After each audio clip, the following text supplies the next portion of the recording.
battery. So let's make it a quick one. What's up, Hernando? Clazel, welcome back. And Tamayo. Hey, Clazel, this is what I want you to do. I want you to write captions for me every single meme I get. You're my co-caption creator. That's your new title. The co-caption creator. Heat loss 2020 continues. Is sports back, Clazel? I don't follow sports. I wouldn't know. Hang on. Let me make sure I'm live. Okay, I'm live. Okay, so for those that are watching on Facebook and YouTube, every time we go live, just make sure you leave some sort of comment on the chat box so that we can riff based on what you're saying. Because I've got the party here on Instagram, but I want to make sure that you guys are included too. So whenever you chat, I can see it now. I figured it out. I'm getting savvy with the trends. And when it comes to live streaming, man, this is the future right here. Pretty soon, right after the live stream, once they discover how to do holograms, I'm going to be coming out like a hologram in the comfort of your own living room. Can you imagine stand-up comedy being that way? You don't got to turn on Netflix anymore. Hell, maybe even Netflix will shoot the hologram in your living room.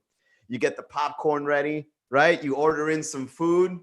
They'll probably just digital print it, 3D print your food, right? You got your food ready. You're there with your loved one. You know, maybe it's a date. Maybe you're Netflix and chilling, and then I just show up in your living room and be like, hey, what the fuck are you doing? Hey, you banging? How do you guys know each other, right? Maybe you can even do crowd work as a hologram comedian, right? Wouldn't that be awesome? Hologram comedy. Oh, I can't wait. This is it. Let's double down on live stream comedy so that then we can start teleporting ourselves through hologram in your living room. And, I'll watch, right? You guys get down and dirty. I'll watch. I'll just be like, yeah, you know what I'll do? I'll do crowd work while you guys are hooking up. I'll just be like, yeah, man, no, don't pull the bra off too quickly. Wait it out, man. Dude, take your time. Wow, you finished? Really? Hologram comedy, new age in Orlando with all the other NBA teams. Netflix and chill. Yep, absolutely. No emotion. Welcome to the chat. They're playing where? I got you. Cool. What's up, Immaculate? The Heat lost, so the week already stinks. Dude, I didn't even know the Heat were playing. VR comedy would be a real thing, though. No joke. Yeah, I know. But how weird is it to put on a headset and going in a virtual room with a bunch of people, right? And then like you sit down and you're watching the show. Like when you laugh, do you hear that digital laugh? Have you heard digital laughter? It sounds horrible. Right? So many people are going to, if virtual reality comedy is coming, there's going to be so many people interrupting the show. You're going to hear dog barks in the background, right? Somebody's going to be yelling to somebody in their house. No, don't touch that. Don't touch that. You're doing great. That's hilarious. I got my headset on. It's like, I don't got to hear this. I'm trying to do stand-up comedy. Please don't interrupt. No, I just want to let you know you're doing great. Keep going. What are you going to do? You're going to call security? How are you going to call a bouncer to a comedy show when it's in VR? It's like, all right, yeah, I don't like this guy, man. He's interrupting the show. Security, he's just going to be there like, this is just an illusion, man.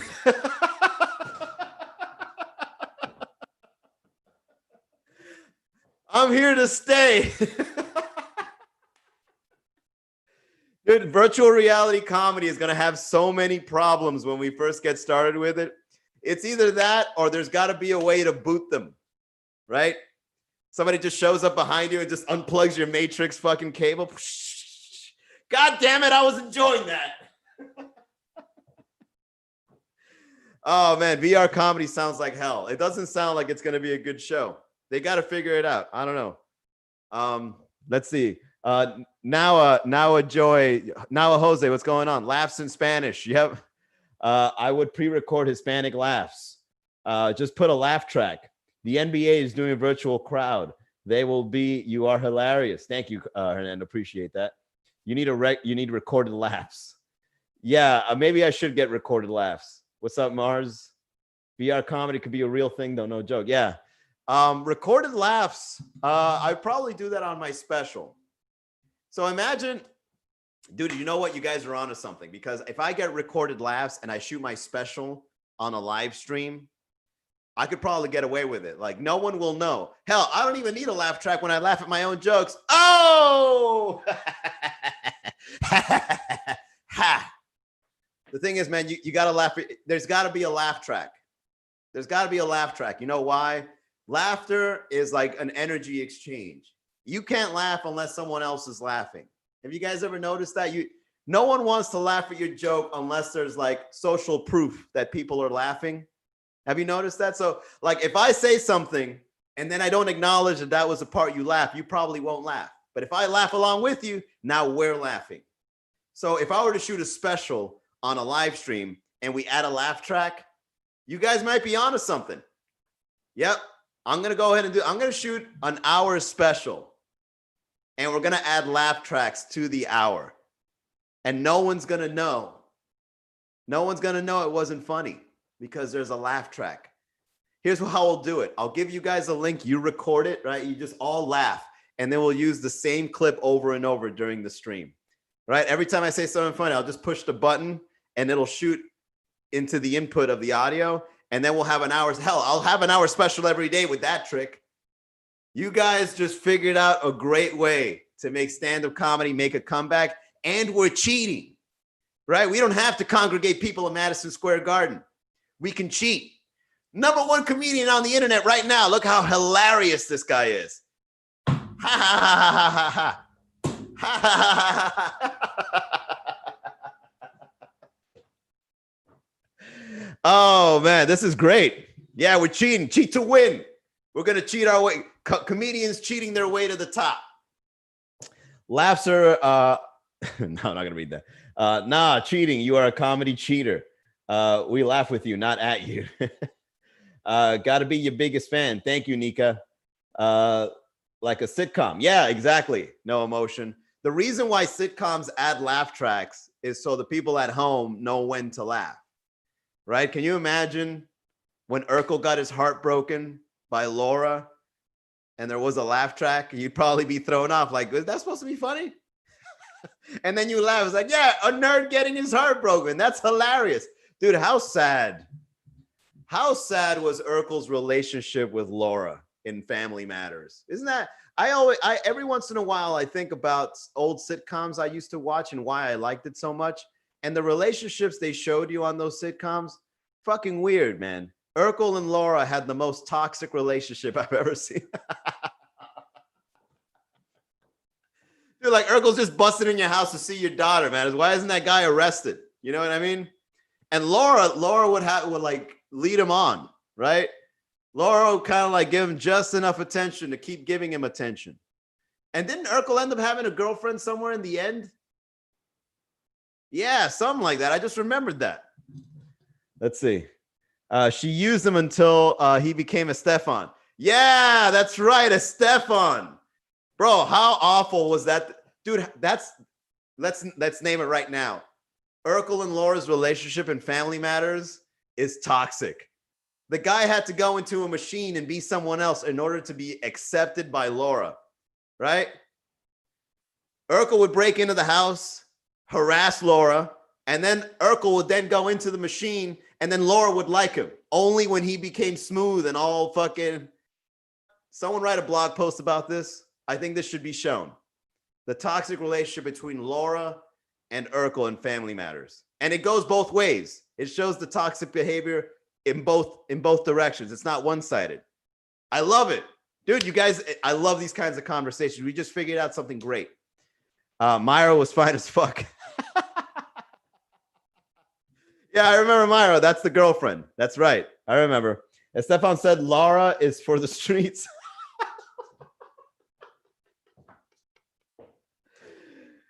Oh, Clausel, dude. Where the fuck do you... Clausel, do you do stand-up? You're like a regular, bro. You're like the chatbox regular. You're doing great, buddy. You look like crap in high school and you got hot after. Bro, you know what? That's the story of my life, Hernando. I was a nerd in high school. I was an ugly duckling in high school. When I got out of high school is when I really started feeling my swagger. And then I actually became who I really am. But in high school, dude, I don't know what the hell was happening. Let's see.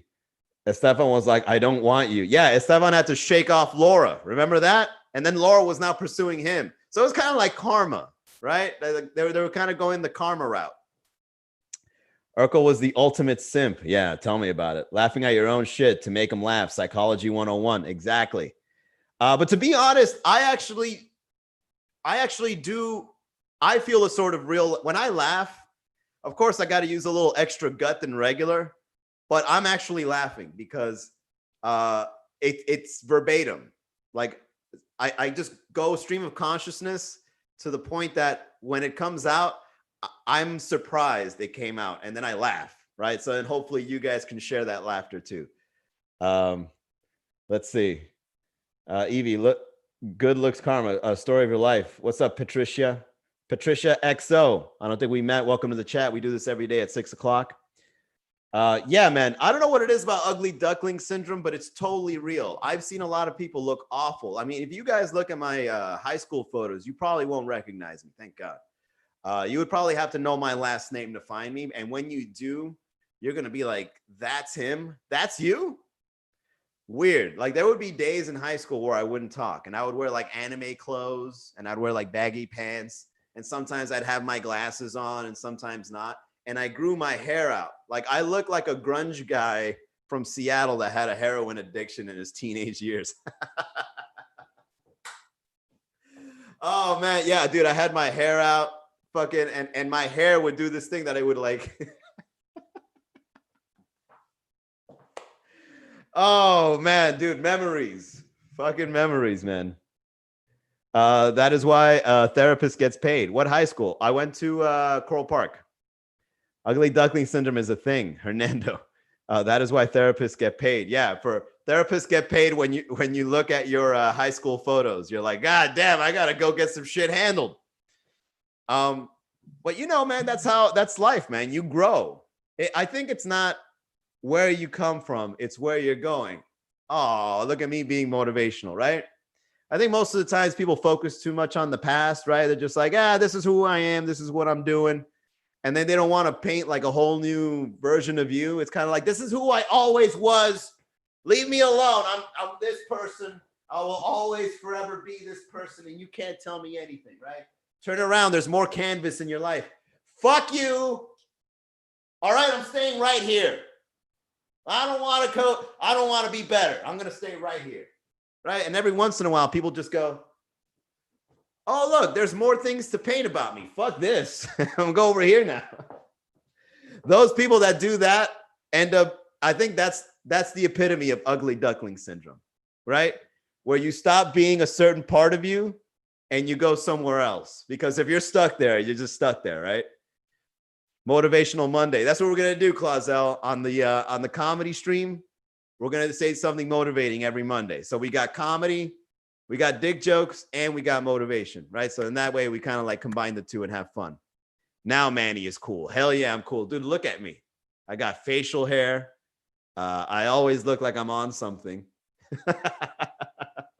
Dude, this face will get me drug tested twice just so they can be sure. Let's see. Killian 99. Oh, is that what you went to? Yeah, I remember Killian.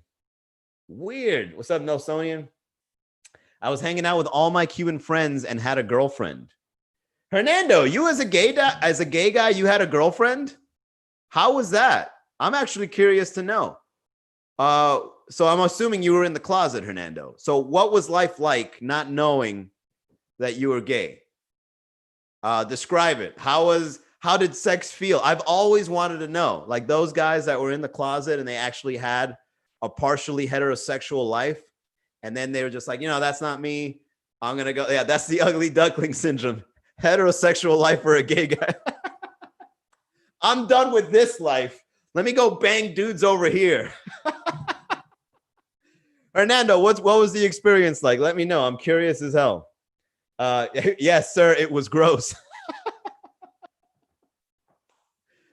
Oh, so, dude, as a guy, there's a red flag in your heterosexuality when sex with a woman is gross. Us guys, we're wired to love sex. Like, oh God, I fucking can't wait to have sex again. But Hernando, being a closet guy, has found it as gross. I knew I was gay. I just had a girl. Why? Why? If you knew you were gay, why would you get a girl? Was it because you were worried about society and what they thought about you? Whack vagina. Yo, Hernando, hilarious, bro. Hey, Milena, what's going on? Too moist for his taste. Oh man, vegan diced clay is cool. Yeah, I got to bring back vegan diced clay. The idea with vegan diced clay, Clazel, was to cook vegan dishes acting like the dice man, which I'll end up doing, but I have just so much going on right now that the only reason I still do this, right, this show as part of my routine is because it's through habit. Like I made it a habit to go on live every day, so it's easy to do. But when you got to add more things to it, it gets difficult. But eventually, I want to dress up as Andrew Dice Clay and I want to start cooking vegan dishes. It'll come eventually. I'll get around to it. Let's see. I was super Catholic. Oh, so your family had an issue. So, Hernando, when you came out of the closet, how did your family take it, man? Did you have to put your foot down? Did your parents give you a hard time? Did you introduce your first boyfriend? Tell me the story, man. I'm actually curious to know what that lifestyle would be like. Okay, so you hit it because of a Catholic upbringing. Oh man, yeah, doesn't that suck, man? Dude, more power to you, Hernando. You must have been a very strong guy, not only for putting up with a family that was against who you really are, but putting up with vagina and all the things you had to do to probably get it. My mama was like, "You're dead to me." Oh, I'm sorry to hear that, Hernando. I accept you, buddy. We can be friends. It's all good. Pray away the gay. Yo, yeah, I'll make you a shirt that says "Pray away the gay," and then you can hang out in front of a Catholic church and just be like, "It's okay. Any gay guys in here? It's okay." Catholic. That's all you had to say. Big ups, vagina lovers. No diss to no diss to culo stabbers. What the fuck, Nika? Culo stabbers. I haven't heard of that one before. Because my family was like, "You need a girl." Yeah, man, that sucks. They tried. Yeah, I know someone that comes off gay, Hernando, and his family bought him prostitutes. I'm not gonna say who, but like, there's a guy I know. He's a little out there, like he's a little kind of like ADD-ish, right? And he told me that his parents bought him hookers. His parents, right? Like they would go international, and they did that for him to kind of like get him out of the. When I talk to this guy, I know he's gay. Like the gaydar goes off, right? And yeah, as a matter of fact, now that I talk about it, dude, fucking that's sad. That's fucking sad. You know what I mean? There's nothing wrong with being gay. I never understood why anyone would have an issue with it, man. Yep, it's true. Right, Hernando? There's like families that'll try to like get it out of you. It's like, oh, send him to some international country and just buy a whole bunch, like give him a harem of hookers, right? That'll knock it out of him, right? My cousins love to get me hookers. Yeah, bro. Look, you see another victim right there. Bro, Hernando, I'm so sorry, man. And I got to admit, you're a cool guy. And I'm glad you got over the whole thing. Do you currently have a boyfriend right now, Hernando? Are you a happy guy? For real Latinos, parents must made it hard. Yeah, well, yeah, I know. What's up, JP? How are you, man? Welcome to the chat. We're talking about gay guys coming out of the closet and Catholic upbringings. I was like, great, more hookers. Oh, so Hernando, you had a repertoire of actually having sex. Like it wasn't just a few girlfriends. It was like you have a body count with sex with women as a gay man, right? Could have given you the herp. Nah, boyfriend, happy as shit. My family is cool now. Good. All right. I'm glad it all worked out. All right. We have a happy ending. No pun intended. But all right. I'm glad to hear that. And getting beat back into the closet. Yeah, Hernando, all right. You having experienced vagina as a gay guy and then going, full on dick. Give us the contrast. Why is sex better, in your opinion, on the other side? Let me know. Big ups. You can talk about it and not get offended. Big ups, brother. That's how it's supposed to be. Nikambo 80.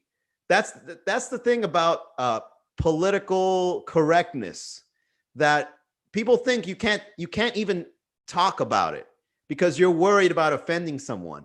But the way to get over the whole thing is by talking about it. So it's like a catch-22. Nika, do you know what I mean? Like these conversations, you need to have them with people. It needs to be open. It needs to be accepted. But what political correctness people want to do is like, shut the fuck up. You're not supposed to talk about that. And then it makes it worse. You know what I mean? You're supposed to talk about it. That way it's out there. It's known. It's understood. It's categorized. That's one thing I never understood about political correctness. And that's one of the reasons I got into comedy. There's some things people just don't want to talk about, and it's fucking up society. You know what I mean? I'm glad you pointed that out, Nico. I'm very passionate about political correctness not being good for society at all. At all. Anything you have to say it. And hell, if you say something that's like bad, you know, like racist slurs or whatever, now you get targeted. It's like, thank God that guy pointed out he's racist. Now we know, right? Rather than being a surprise or some shit. For real, comedy has no boundaries. Exactly, man. That's our job. You know, our job as comedians is to talk about what people don't want to talk about. We save society by putting it out there. Be like, is this what you don't want? Is this it? Is this it? Look at it. And then you're like, no. Oh, it's not so bad. Exactly. What else? This? Oh, no, that's offensive. Look at it. Look at it. Okay, now we can move on. You know what I mean? That's what comedy does. Yeah, bro.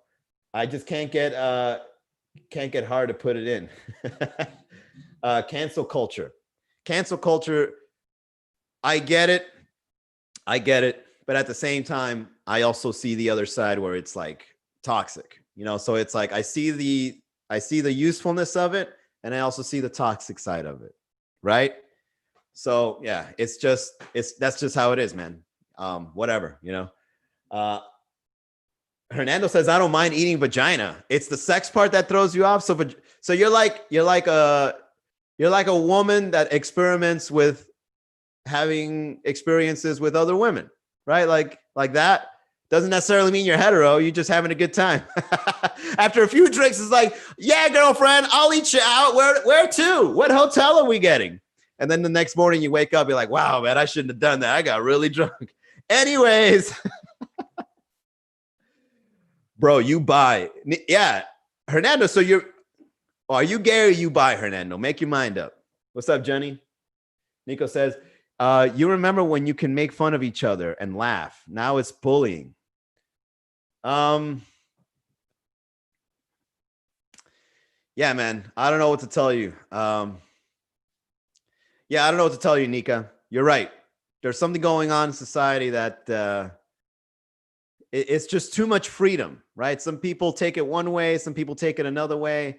There's just so much freedom for everybody, especially when it comes to speech. But speech is interpreted differently by different people. And then if people have different values, they clash. That's just what it is, man. You know, that's just the result of freedom of speech, bro. People get offended. And, you know, they process things in a certain way. You know what it is? It's everyone's responsibility to understand better. Nika, to add to what you're saying, it's your responsibility to understand people better rather than just like reactionary, like, right? That whole thing when someone says something, instead of being reactionary, try to understand it. You don't necessarily have to agree with it, but if you understand it, not only are you able to connect with the person better, but you also get smarter too. Right? Your emotions don't get the best of you. It's like, oh, okay, I get it. I understand. Right? It's kind of like working out a muscle. Understanding is like a muscle in your brain that a lot of people don't want to work out. They would rather just get offended because that's the easy way out. Dude, that's awesome. Yes, bro, that is so true. Understanding is like a muscle. Okay? And if you're not good at understanding, you just react. You know, it's kind of like you're lifting the weights. You know, you're lifting the weights of understanding and you're just like, this shit is too heavy. Fuck that. I'm offended. Right? Like, all right, we're going to do some squats. We're going to put 25 on each side. That's too fucking heavy. I can't. Yo, fuck you. I'm offended. You shouldn't say that. Yo, we just figured out something that's great. I'm going to write that one down. Working out. Understanding is working out a part of your brain that a lot of people don't want to work out because they would rather just be like, I'm not going to, this is heavy. I'm mad. Bro, what? That is such a revolutionary thought, Nika. Thank you for that. Great. Yeah, I got to write that down. That's going to be a great bit. All right. With that being said, that's the end of the Miami comedy conversation. Thank you all so much. This is always a blast, right? Always great topics, great friends. Really appreciate it. Do me a favor. If you haven't done so yet, go to miamicomedy.com/group. Be a part of the community. I'll update you there with clips and the next showtime. And if I have to cancel a show, I'll post it there. All right. I'll see you guys tomorrow, 6 p.m. I want my money, puto. What money? First of all, you didn't say the joke, Nika. All right, let me go ahead and clarify this shit right now before you start pulling out clips and being like, I gave him the joke. You didn't say the joke, Nika. Okay, I extrapolated an idea you posted. All right, you said something like political correctness is an issue, and I go, yeah, and then I started opening up the box. But you didn't say that the muscle is like of understanding. You didn't say that. I said that. Okay. All you did was planted the seed. I'll give you that much, but I watered the plants. Okay. All right, Nika. Just want to go ahead and clarify that shit because when I go on stage and that shit goes viral on TikTok or whatever. All right. That's my joke. You helped. The end. And with that being said, I'll see you guys tomorrow. 6 o'clock. Have a good night, everybody.